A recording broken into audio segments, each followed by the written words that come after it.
Welcome back, first graders. This is one of my favorite lessons called Gyotaku. After watching the two videos that I posted, I'm just going to review with this quick slideshow, and then you can go ahead and make your own Gyotaku. What a Gyotaku is a Japanese fish printing. And so this is a modern day look at that. The artist used some rice paper, and then they had a live, or not a live fish, but they had a real fish where they put ink down on, and then they pressed the paper onto the fish and then pulled it up to reveal a print. So before you start the assignment, it's good to be aware of what parts make fish fish. So fish obviously look different than all kinds of animals. And if we're going to be making a fish, then we should be able to name some parts and make it easy for people to see what kind of fish we're going to make. So fish often will have kind of like this oval or longer shaped body. Some fish are rounder, some fish aren't. They have scales, they have fins on their back, fins below, sometimes one, two. There's a fin over here. There's a tail fin. And these fins look very different in shape often from each other. Not always. This is just one kind of fish I'm showing you right now. And the scales can be even different from the top of the fish down to the bottom of the fish. Fish have gills. Fish have lips. Fish have eyes. And then this is the whole fish head.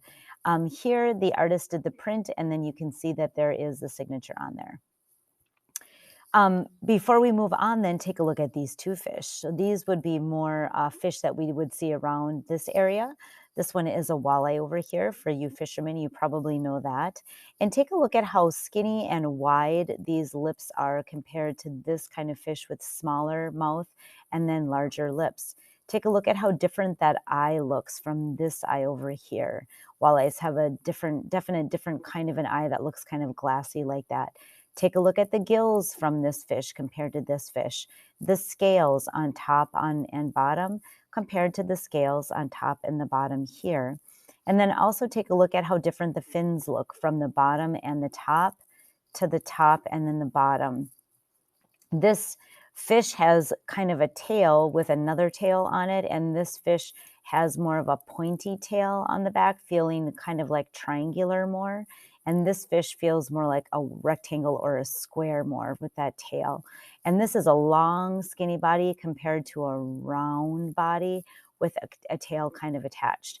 So the reason why I'm having you look at these kinds of different fishes is just what parts look the same and what parts look different. They all have eyes and lips and scales and fins, but they look different individually from each other. So that will help you when you go to decide on what kind of fish you want to make for your assignment.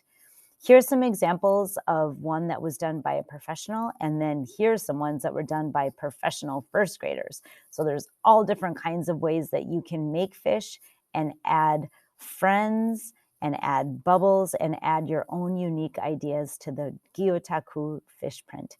Happy stamping, first graders. Thanks for watching. Bye.